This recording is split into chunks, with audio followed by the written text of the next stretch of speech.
장관님, 우리 한수원과 웨스팅하우스 간의 계약은 비밀 유지 협약 준수 의무가 되어 있는 계약이죠.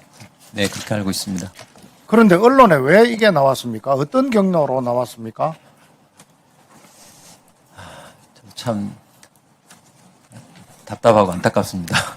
국가 간에, 특히 국가의 주요한 기관 간에 이런 국제적인 협약이나 특히 비밀 준수 의무 협약이 붙어 있는 이런 거는 비밀이 유지돼야 되는 거 아닙니까? 네, 예, 맞습니다. 근데 이게 어떻게 언론에 나와가지고 이게 국익을 해칠 수도 있는 겁니다. 아니, 전 정부, 지금 정부 이거 따지는 게 아니고 우리는 국가의 이익을 우선해야 되는 거 아니겠습니까? 네, 네. 지금 전 정부는 임기도 다 못 채우고 이미 끝이 났고 새로운 정부가 들어섰습니다. 예? 근데 이걸 계속 전 정부 탓만 정치적으로 공격만 해서 과연 우리 국부에 무슨 도움이 되겠습니까? 지금 이 체코 원전 계약은 이 새로운 정부 들어와서 한 거 아닙니까? 아니 잠깐. 남 질의하는데 좀 가만히 계세요. 6월 4일 날 정식 계약은 6월 4일 날 한 겁니다. 그러면 그 계약에 대해서 충분히 보고를 해서 자 잠시. 아니 본 계약은 6월 4일 날 한 거 아닙니까? 언제 했습니까? 이렇게 하세요. 그냥 계속 질의하세요.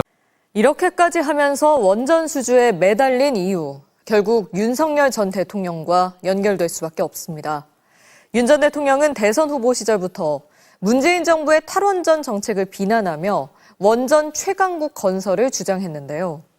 정권의 성과로 내세울 수 있는 원전 수출이 웨스팅하우스의 이의 제기로 제동이 걸리자 굴욕 계약을 감수했다는 겁니다. 오혜정 기자가 보도합니다. 지난 2022년 대통령 후보 시절부터 윤석열 전 대통령은 탈원전 백지화, 원전 최강국 건설 공약을 내세웠습니다. 문재인 정부의 탈원전 정책은 강도 높게 비난했습니다. 지난 5년 동안 바보 같은 짓을 안 하고 이 원전 생태계를 더욱 탄탄히 구축했더라면은 지금 아마 경쟁자가 전혀 없었을 것이라고. 탈원전의 상징 신한울 3, 4호기 건설을 재개하고 해외 세일제에도 발벗고 나섰습니다.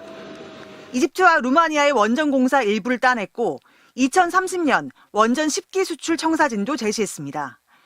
하지만 공을 들인 폴란드 원전 사업은 미국의 웨스팅하우스에 뺏겼고 눈을 돌린 체코 원전 사업도 웨스팅하우스가 또 지식재산권을 무기로 제동을 걸었습니다. 윤 전 대통령이 직접 체코로 날아가 공을 들였지만 마음만 앞섰던 정상회담에서는 오히려 어색한 상황이 연출됐습니다. 최종 계약 체결까지 남은 절차가 순조롭게 진행되어 Já pouze dodám, že samozřejmě dokud není podepsaná dohoda, tak nic není 100%. 윤 전 대통령 바람대로 최종 계약을 따냈지만 내어준 대가는 결코 작지 않아 보입니다. 웨스팅하우스와의 합의에는 당시 대통령실과 산업자원부도 관여한 것으로 알려졌습니다. 탈원전을 이념적 정치적 정책으로 규정한 윤 전 대통령은 스스로 1,000조 원 글로벌 원전 시장 교두보를 마련했다고 평가했지만 오히려 윤석열 정부가 정치적 성과를 위해 이권을 양보하고 북미, 유럽 등 주요 시장을 포기했다는 지적을 피하긴 어려워 보입니다. MBC 뉴스 오혜정입니다. 안녕하십니까. 뉴스의 이면을 추적하는 정치공장 공장장입니다. K원전, 세계를 제패하다. 이 화려한 구호 이외 대한민국 원전의 미래를 통째로 팔아넘긴 50년짜리 노예 계약이 숨겨져 있었다는 뉴스가 보도되었습니다. 윤석열 정권이 체코 원전 수주라는 성과에 눈이 멀어 미국의 웨스팅하우스와 맺은 굴욕적인 매국 계약의 실체를 해부하고 누가 왜 우리의 기술 자존심을 헐값에 팔아넘겼는지 알아보도록 하겠습니다. 이 계약서의 첫 번째 독소 조항은 바로 돈입니다. 우리는 원전 1기를 수출할 때마다 기술 사용료와 부품 구매 등의 명목으로 최소 1조 1천억 원이라는 천문학적인 돈을 웨스팅하우스에 상납해야 한다고 합니다. 이게 일회성이냐? 아닙니다. 무려 50년짜리 장기 계약입니다. 우리 아들, 딸 그리고 손자 세대까지 미국 기업의 배를 불려주기 위해 일해야 하는 현대판 노비 문서나 다름없습니다. 하지만 돈보다 더 끔찍한 것은 우리의 미래 기술까지 저당 잡혔다는 사실입니다. 이에 계약에는 우리가 독자 개발한 꿈의 기술 차세대 소형 원전 SMR을 수출할 때마다 웨스팅하우스에 가서 혹시 당신네 기술을 훔친 것 아닌지 검사받고 허락을 맡으라는 그야말로 기가 막힌 조항이 포함되어 있습니다. 우리가 아무리 뛰어난 미래 기술을 개발해도 수출하려면 웨스팅하우스의 발 아래 기어가 허락을 구걸해야 하는 기술 식민지로 전락해버린 것입니다. 그동안 윤석열 정권은 뭐라고 자랑해왔습니까? 핵심 기술 국산화 완료, 완벽한 기술 자립 달성이라며 K-원전 신화를 노래하지 않았습니까? 하지만 이 모든 것이 국민을 속이기 위한 거짓말이었음이 이번 계약서 한 장으로 증명되었습니다. 결국 한수원 사장마저 국민 앞에 고개를 숙였습니다. 기술 자립에 대한 이해를 제대로 구하지 못한 것은 저희가 사죄를 드려야 한다. 스스로 거짓말을 자백한 셈입니다. 이들은 대체 왜 이런 명백한 매국 계약에 도장을 찍어준 것일까요? 이유는 간단했습니다. 무능과 공포 때문이었습니다. 체코 완전 우선 협상자로 선정돼 한껏 축포를 터뜨리던 그 순간에 웨스팅하우스가 기술을 도용했다며 소송을 걸어왔습니다. 그러자 이 아마추어 정권은 그야말로 혼미백산하여 본 계약을 성사시켜야 한다는 조급함에 웨스팅하우스가 내미는 모든 굴욕적인 요구를 그대로 수용한 것입니다. 어쩔 수 없었다. 우리는 슈퍼의리다라는 변명은 집어치우십시오. 이것은 협상이 아니라 소송 한 방에 쩔쩔매며 나라의 미래를 통째로 갖다 바친 항복이었습니다. 50년짜리 노예 계약, 일기당 1조 원이 넘는 상납금, 그리고 미래의 기술의 종속, 이것이 바로 윤석열 정권이 남긴 K-원전 신화의 진짜 유산입니다. 이재명 정부는 지금이라도 이 굴욕적인 계약의 전면 개존지에 책서였고 국정조사를 통해 당시 이 매국적인 계약서에 도장을 찍은 책임자들이 누구인지 밝혀내 역사의 심판대에 세워야 합니다. 이 원전 농단에 대한 여러분의 분노를 댓글로 보여주십시오. 저희 정치공장 채널 구독과 좋아요를 눌러 나라의 자존심과 미래를 팔아넘긴 자들을 단죄하는 그날까지 끝까지 함께 해주십시오. 감사합니다. 일단은 총평은 네. 저는 이제 원전 얼마 전에 광복절이 지나지 않았습니까? 네. 예, 원전 독립이 아예 끊겼다. 원전 매국노 협상이다. 이 정도까지 얘기하고 싶습니다. 아, 이거 저는. 뭐 바꿀 수도 없는 거예요, 이거는? 바꾸긴 이제 합의로 바꿔야지 뭐 우리가 일방적으로 뭐 파기 선언하기는 쉽지 않을 우리가 걸로 트럼프가 아닌 보입니다. 이상? 네. 왜냐면 사실은 이제 매국노 협상이다. 네. 너무 심하게 얘기했는지 모르겠습니다만은 예, 왜냐하면 이제 우리가 체코 원전이 사실은 이제 UAE에 이어서 이제 해외 본격적인 수출 네, 해야죠. 이라고 해서 사실은 이제 윤석열 정부 때 좀 뭐랄까 정부의 국책 사업 또는 네. 이제 경제가 사실 좋지 않음에도 불구하고 방산과 원전 두 개는 해내겠다 뭐 이런 어떤 정부의 쉽게 말하면 이제 경제적 성과의 최첨병으로서 원전이 자리함으로써 그 주요한 성과가 이제 체코 원전이 되지 않았습니까? 네.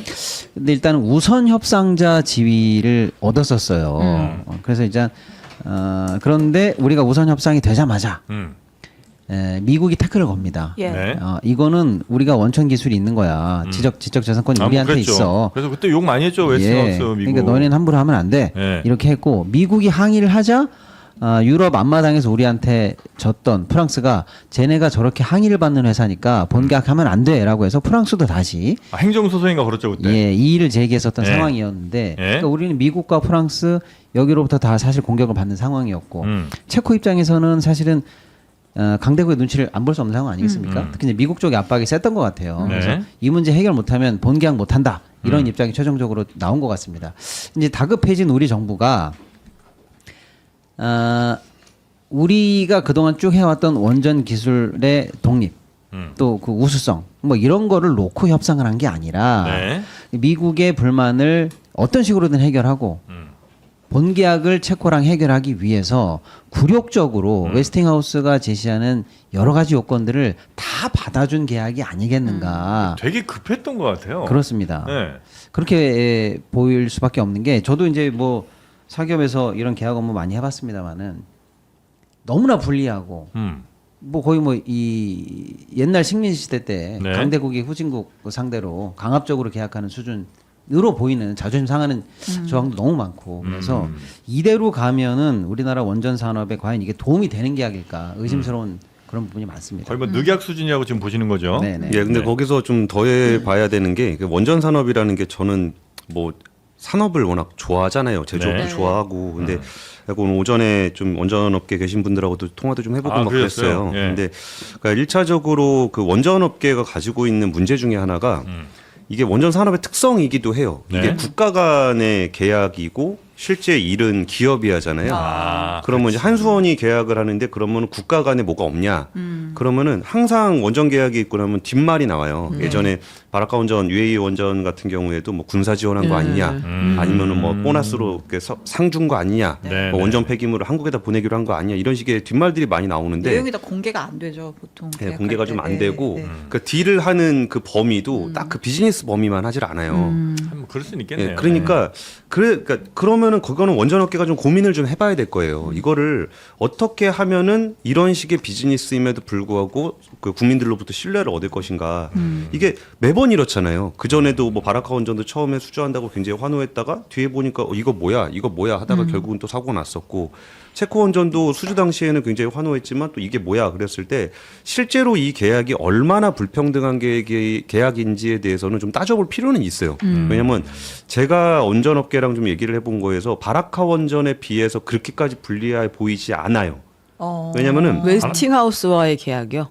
예, 그 전에 전체 네. 계약에서 이전에 그 바라카 원전 관련해서 김성환 의원이 그때 발표했던 자료에 보면은 네. 전체 수주액의 한 7, 8%, 9%이 정도가 간다. 수주액에 네, 네. 수주액이 얼마인데? 그러니까 그때 이번 기준으로는 24조 원 정도가 돼요. 두 기에. 그때는 네 기였거든요. 그러니까 지금은 한 2배 정도 큰 사이즈라 금액이 1조라고 했을 때 느껴지는 거에 비해서는 그럴 수 있다라는 게 좀 있긴 있어요. 17에서 18%?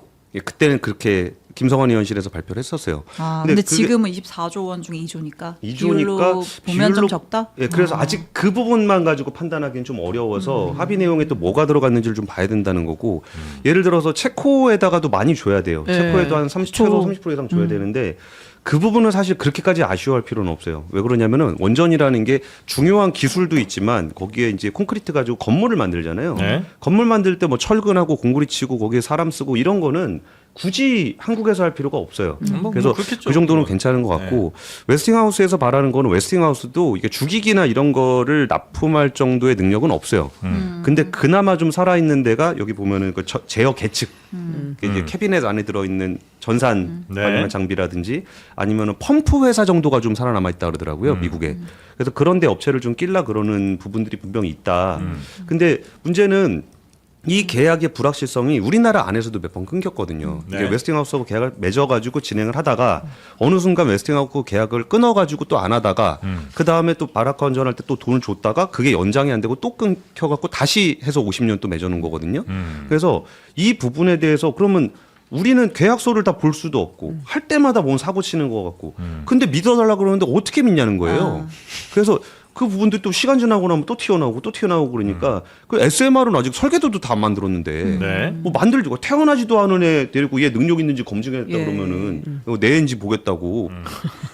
내인지 보겠대. 아니 그거 아직 태어나지도 않았는데. 네. 그래서 그런 부분들이 이제 원전업계가 이번 일이 그러니까 뭐 계약을 파기해서 어떻게 하는 거 쉽지 않을 거예요. 왜냐면은 미국에 또 들어가야 되거든요. 미국에도 원전 이번에 이재명 대표 정상회담 가시면은 분명히 원전 관련한 협상도 하게 될 거거든요.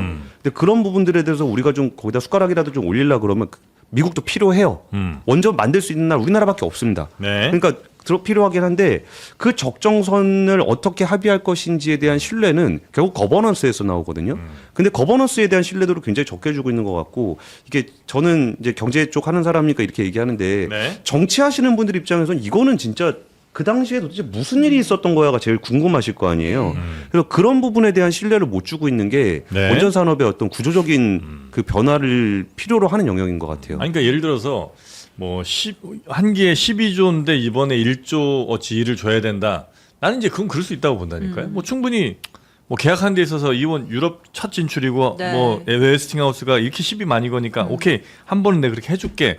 대신 뭐 다음부터는 안 돼. 뭐 이런 걸 많이 한다든지 아니면 이번 계약은 단건으로 그렇게 하고 다음 계약은 뭐 다음에 또 다시 계약. 이러면 이제 난 그래 뭐 그럼 그럴 수 있다고 나는 생각을 하는데 50년 계약을 이게 앞으로 50년 사이에 무슨 일이 일어날지 모르잖아요. 네. 근데 그거를 웨스팅하우스가 뭐 없어지면 또 어떡하려고. 아니 50년 계약을 왜 하냐는 거예요. 바로 그 말씀입니다. 네. 예를 들어서 방금 이제 그 공 기자님이 우리가 UAE에 수출할 때 그때도 사실 웨스팅하우스가 시비를 많이 걸었거든요. 네? 근데 그때는 기술 사용료로 10년에 3천만 달러였어요. 10년에 네, 그러니까 쉽게 말하면 로열티가 10년에 3천만 달러니까 300억이에요. 10년에? 예. 그렇게 안 돼요? 예. 그때 웨스팅하우스가 좀 안 어려울 좋을 때요? 때였어요. 아, 그때 좀 사버리죠. 그러니까 그냥. 10년에 300억이었어요. 근데 지금은 기당 2,400억이에요. 기당 2,400억입니다. 그러니까 로열티만? 예, 로열티만. 그리고 그때는 이제 물품 이게 용역으로 네. 한 2조 정도 줬어요. 로열티 말고. 그래 이거 니네가 일감해라. 그냥 이러면서. 그 회사 우리가 매겨 살리는 거 아니에요? 매겨 이 살렸습니다. 정도면? 예. 근데 이번에는 제가 말 끊어서 죄송한데 네, 네. 그때 우리가 원전 얘기 한번 하다가 제가 농담 삼아서 네. 그렇게 잘못된 것 같으면은 웨스팅하우스를 지배하고 있는 브룩필드 자산운용이나 카메코를 사셔라. 카메코 주가 많이 올랐습니다. 아, 그래요? 네. 씁쓸합니다. 아무튼 그렇죠. 역시 네. 살 걸 아무튼 그랬나요? 그때 네. 그러니까 그런 농담이었는데. 그때 10년에 로열티 300억에 일감 2조였는데 지금은 한 기당 로열티 2,400억에 일감 대충 9천억에서 1조예요. 근데 문제는 뭐냐면 이거는 2025년 기준인데요. 네. 앞으로 물가 상승률에 따라서 계속 올라갑니다. 저는 물가 상승률에 따라서 이익을 계속 얹어서 이게 사실 복리나 마찬가지거든요. 이렇게 얹어주기로 한 계약은 국민연금 말고는 처음 봅니다. 아니, 그러니까 1조씩 딱 정한 건 아니고 아니 그 기당 대충 1조 정도입니다. 9천억 정도의 물품 공급 계약을 했고 로열티는 2,400억이고. 아, 근데 이제 물가 계속 오를 테니까. 예. 그러니까 이제 물가 상승률에 따라서 이것도 계속 올려가겠다는 거야. 앞으로 네네네. 50년간. 또 50년 도대체 무슨 일이 있을 줄 알고. 근데 이렇게 하면 우리한테 수익이 남는 게 안 있어요. 남죠. 왜냐하면 체코랑도 지금 거래를 한 거니까 예. 체코에다 좀 퍼준다. 그러면 좀 이해할 수 있을 것 같아요. 뭐 네. UAE에 퍼준다. 그 우리 많이 참았잖아요. 근데 이건 체코도 아니고 우리가 건설하는 곳이 아니라 로열티를 받는 곳이 따로 지금 기술 가지고 있다는 건데 네. 여기 떼주고 저기 떼주고 건설비 들고 뭐 운영비 들고 나면 우리는 얼마가 남는 거예요? 거의 안 남는다고 저는 봅니다. 왜냐하면 파라카한전도 지금 마이너스가 예. 됐죠. 체코에 떼어주기로 한 게 이제 총 공사비의 뭐 60은 현지 발주한다 이렇게 돼 있는데 예. 원래 우리가 업계에서는 100이라고 하면은 총 수주액이 100이라고 하면은 이거저거 다 띄고 나면은 어쩔 수 없이 띄는 거 빼고 실제로 가져가는 건 85%가 수주액이다 이렇게 보는 게 맞아요. 네. 그럼 그 85에 다시 60을 현지 업체에 줘야 되잖아요. 이런 식으로 역으로 계산해 보면 실제 야권 추산입니다. 실제 야권 추산으로 보면 이번 프로젝트의 총 수주액이 6조에서 7조 사이밖에 안 된다라는 게 추산이에요. 근데 그 중에서 이때 추산할 때는 웨스팅하우스에 떼어주는 돈이 없었어요. 아, 그 계산 안 하고. 예, 예, 예. 근데 요거 물론 제가 업계가 계산하면 더 보수적으로 할 수 있는데 이건 네네. 야권 계산이라 제가 권위가 있어서 얘기하는 거예요. 네. 근데 6조 원절인데 여기서 다시 1조 이상, 뭐 1조 한 2, 3천억 이상이 또 띄어진다라고 하고 또 사실은 지금 안 드러났지만 저는 체코와도 불리한 계약을 맺어졌을 거라고 저는 미루어 의심합니다. 예를 들어서 금융 지원 같은 거 나중에 사용 운영 관련해서 뭐 네네. 보조라든지 이런 것도 들어가 있을 거라고 봐요. 왜냐하면 체코가 정확하게 얘기했거든요. 이건 거부할 수 없는 덤핑 수준의 제안이었다라고 얘기했거든요. 아주 좋은 제안이었던 얘기죠. 예. 그러니까 이제 지어놓고 나중에 뭐 마이너스가 되면 운용한다든지 금융을 우리가 선제공한다라든지 하는데 그것도 과도하게 만약에 과도하게라고 해가지고 차관 같은 걸 굉장히 저리로 만약에 장기로 못 받게 된다라고 하면 실제로 거의 남는 게 없는 계약이죠. 그리고 저도 이제 그때 체코원전 계약 맺을 때 그럼 도대체 우리가 웨스팅하우스한테 로열티를 왜 줘야 되는 거냐, 도대체 뭐 때문에 줘야 되는 거냐, 이게 우리가 기술 때문이다라고 얘기하면은 그냥 넘어갈 수도 있겠지만 저 같은 경제 기자들은 기술 무슨 어떤 기술, 기술? 뭔 기술 가지고 얘기하는 거냐고, 몇 년도에 만든 무슨 특허 가지고 얘기하는 거냐고, 지금 웨스팅하우스가 망해가지고 R&D를 못하는 시간이 얼마나 긴데 우리나라가 이걸 독자 개발한 지가 몇 년인데 그랬을 때 바라카 원전 때 왜 로열티를 줬는지에 대해서 아직까지 우리가 국산화하지 못한 기술이 있어서라고 그때 설명을 했었어요. 네. 그리고서 이번에 체코 원전 관련해서 웨스팅하우스하고 소송하고 있을 때 제가 이제 그쪽에 실제로 그 개발하셨던 분들한테 좀 얘기를 들었었거든요. 네. 근데 그 기술들이 다 국산화가 돼가지고 이제는 로열티를 줄 필요가 없다라고 그 당시에 얘기했었거든요. 근데 그리고 나서 지금 또 지나고 나면은 또 뭐라 그럴 거예요. 그러니까 왜 그때는 우리가 다 독자 개발해갖고 로열티 안 줘도 됩니다라고 해놓고 로열티 줬어요? 주고 나서는 또 뭐라 그럴 거냐는 거예요. 그러니까 이게 국민적인 관심을 받는 산업임에도 불구하고 그때 뭐 얘기할 때마다 뭐 이거 지금은 기술이 있어요. 돈 주고 나면 기술 없어요. 그 당시에 그러면 왜 갑자기 장관은 갈라 그래다 말았으며, 이게 그때 대통령은 왜 나서가지고 이걸 된다고 얘기했었으며, 된다 그랬다가 도대체 무슨 일이 벌어져가지고 이렇게 급하게 봉합을 했는지. 그때 웨스팅하우스가 미국 소송에서 졌어요. 그러니까 우리가 이겼어요. 네. 그러니까 우리가 이긴 내용도 뭐였냐면은 웨스팅하우스가 그랬습니다. 그러니까 미국의 원전 기술을 활용해서 수출을 하려면은 미국 정부한테 허락을 받아야 되는데 제가 우리 기술 가져가 갖고 그 허락도 안 받고 그랬어요. 그랬더니 미국 법원에서 뭐라 그랬냐면 네 누군데 그랬어요. 아. 네 누군데? 기술 맞니? 야, 미국의 원전 기술 사용하는 걸 막는 거는 미국 정부야. 너는 기업이잖아. 너는 그럼 왜 나 여기 와서 소송을 걸어? 그게 하나 있었고. 그러면 이제 한수원에서 그럼 미국 기술 관련해서 저기를 받았는지 수출 금지 통제를 받아야 되는지 제가 한번 물어볼게요. 왜 미국 정부에 갔어요. 그때 너 누군데? 그랬어요. 저 한국 사람인데요. 그때 야 이거 미국 법이야. 미국 사람이 받아야지 왜 한국 사람이 와서 소송을 걸어? 그래가지고 그때 그렇게 불리한 상황이 아니었단 말이에요. 근데 갑자기 이게 그 소송이 갑자기 다 취하가 되고 합의가 되고 이 과정에서 무슨 일이 있었는지에 대해서 국민들이 관심을 가질 수밖에 없는 건 맞는 것 같아요. 아니 제가- 만약에 이거 예. 저 사고 나중에 원전 짓고 나서 짓다가 혹은 뭐 짓고 나서 문제 생기고 사고 터지면 이것도 책임은 또 우리 당연하죠. 예. 여기가 질 거 아니에요 그럼요. 우리가. 예. 근데 이제 문제는 그 아무튼 굉장히 저가 일단 우리가 체코 원전을 본계약을 해냈다라는 이 정부의 성과 네. 이거 하나를 위해서 뭘 포기했냐 이거예요. 제가 볼 때는 이번 프로젝트에 들어가는 이 수주 수익을 당연히 이제 지금 말씀드린 것처럼 포기된 걸로 보이고요. 네. 이제 미래가 포기됐다는 게 이제 제일 열받는 부분인데 50년? 예. 네. 50년도 있습니다만 방금 이제 제가 한 1조 정도 9천억 정도의 아까 우리 공 기자님 말씀해 주신 거 뭐 제어 계측이라든지 뭐 뭐 물품 이런 구입, 물품 뭐 구입이 이런 거. 있는데 네. 문제는 이제 여기에 들어가는 연료 있잖아요, 연료.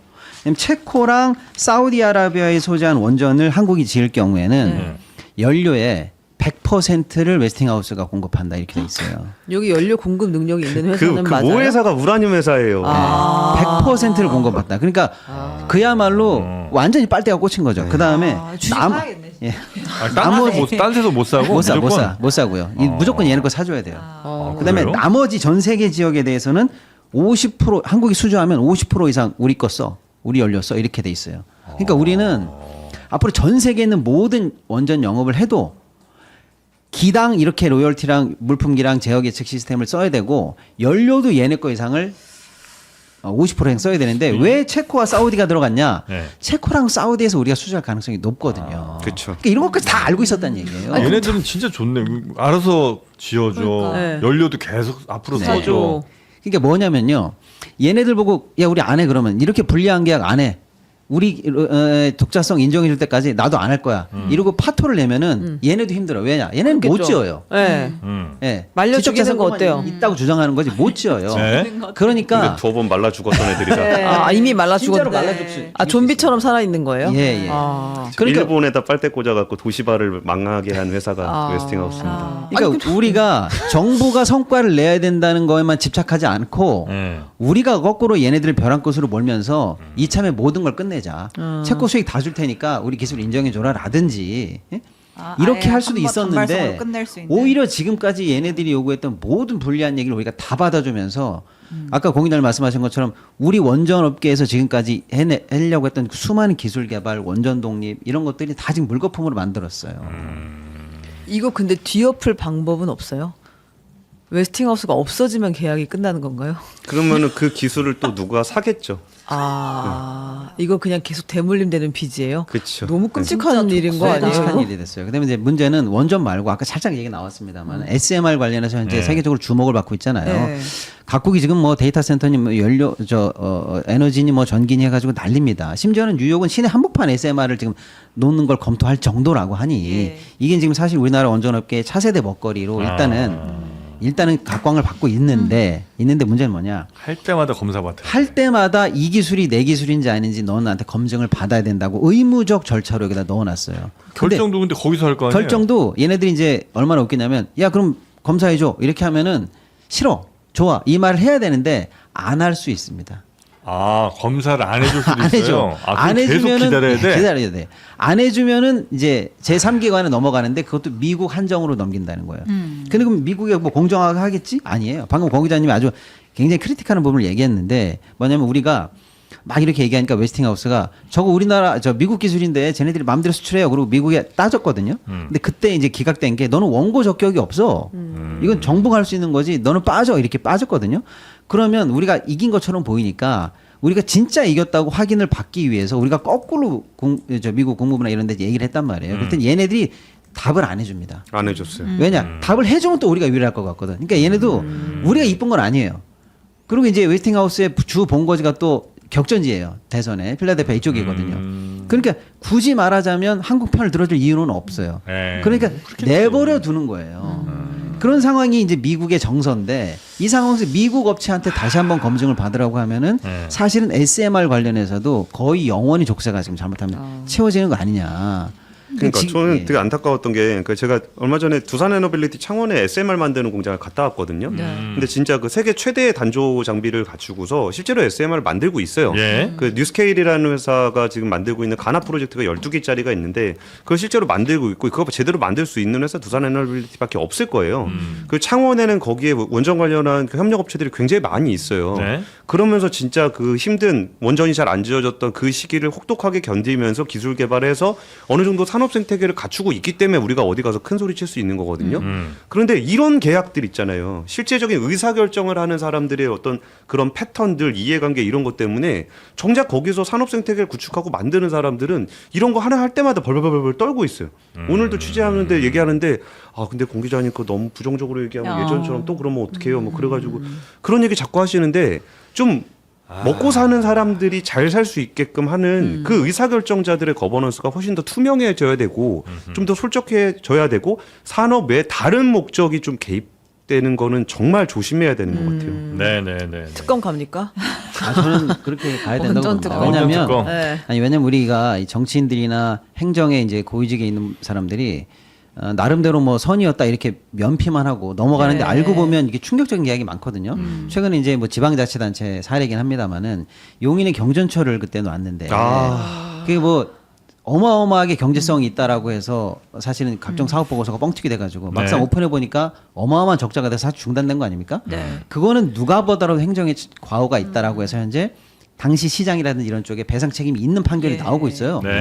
그게 이제 중앙정부로 올라가거나 공공기관 최상단으로 올라가면 저는 이런 사례도 꼭 지금 법적으로 무슨 뭐 우리가 배상을 받아내야 된다는 게 아니라 이런 것들은 사후에 판단을 받아봐야 됩니다. 제가 볼 때는 명확하게. 참 그 선거를 통해서 누구를 이제 선출을 하고 뭐 이런 이제 과정에 보면 내 선거를 이기기 위해서 혹은 뭐 우리 편의 선거를 이기기 위해서 이런 실적 같은 것들을 강조하는 경우가 많잖아요. 이게 그런 거에 약간 좀 문제점이기도 한 것 같아요. 뭐 이런 지방선거 같은 데서도 내가 뭘 지었습니다. 아니면 뭐 사업 따냈습니다. 이걸 위해서 사실은 내용은 다 손해보는 건데도 마치 그냥 되게 큰 뭐 치적인 것처럼 이렇게 강조를 하는 경우도 많은 것 같아서 물론 그렇다고 선거하지 말자는 얘기는 아닙니다만 예, 그런 부작용은 있는 것 같다. 너무 안타까운 게 아까 우리가 UAE 수출할 때만 해도 그때는 이제 원전 암흑기였어요.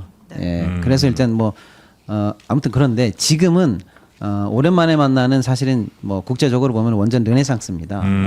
유럽에서도 발주 대기 중인 게 20기가 넘고요. 전 세계적으로도 마찬가지입니다. 특히 이제 에너지가 필요한 모든 나라 중에서 재생에너지 같은 것들을 당장에 구할 수 없는 약간 이제 중소 국가들에서는 원전 말고는 답이 없거든요. 심지어 뭐 동남아 베트남 마찬가지거든요. 그러면 그 원전 르네상스가 열렸을 때 실제로 원전을 지어낼 수 있는 나라는 세계에서 5개밖에 없는데 지정학적인 안보적인 이런 상황을 고려하면 러시아나 중국 원전이 질수할 수 있는 가능성이 거의 없거든요. 사실 우리하고 프랑스밖에 없어요. 2파전이거든요. 맞아요. 그러면 세상에 나오는 모든 물량을 프랑스가 다 먹을 수 있냐? 안 돼요. 걔네들 캐파가.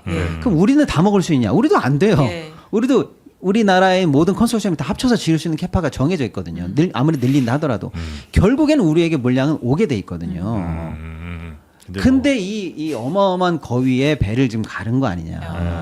이런 게 너무 안타깝습니다. 네. 되게 나쁜 선례를 남기게 됐죠.